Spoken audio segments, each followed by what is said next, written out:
દર્શક મિત્રો N7 ગુજરાતી ન્યૂઝમાં આપનું હાર્દિક સ્વાગત છે। સમાચારની વાત કરવામાં આવે તો કાવી પોલીસ સ્ટેશન વિસ્તારના પોક્સોના ગુનામાં છેલ્લા 2 વર્ષથી ધરપકડથી બચવા નાસ્તા ફરતા આરોપીનો ભોગ બનનાર સગીરા સાથે રાજકોટથી ઝડપી પાડતી કાવી પોલીસ।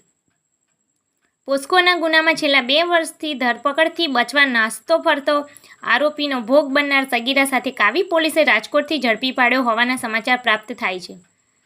કાવી પોલીસ મથક ખાતેથી પ્રાપ્ત માહિતી અનુસાર નાયબ પોલીસ અધિક્ષક PL ચૌધરી તથા circle police inspector KM Vaghela દ્વારા પોલીસ મથક વિસ્તારના મિલકત સંબંધી શરીર સંબંધી ગુનાઓમાં નાસ્તા ફરતા આરોપીઓને શોધી કાઢવા આપેલ સૂચના આધારે કાવી પોલીસ મથકના પોલીસ સબ ઇન્સ્પેક્ટર VA આહિરનાઓએ કાવી પોલીસ સ્ટેશનના પોલીસ કર્મચારીઓને પોલીસ સ્ટેશનના નાસ્તા ફરતા આરોપીઓની માહિતી એકત્ર કરી આરોપીને શોધી કાઢી જરૂરી કાર્યવાહી કરવા માર્ગદર્શન આપેલ હતું।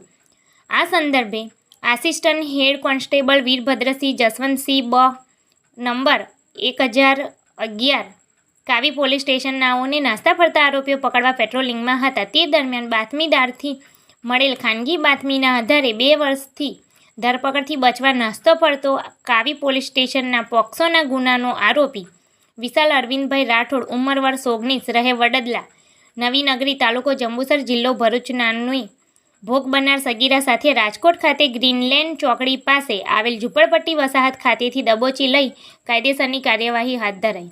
રિપોર્ટર મુન્નાભાઈ ઠાકોર જંબુસર।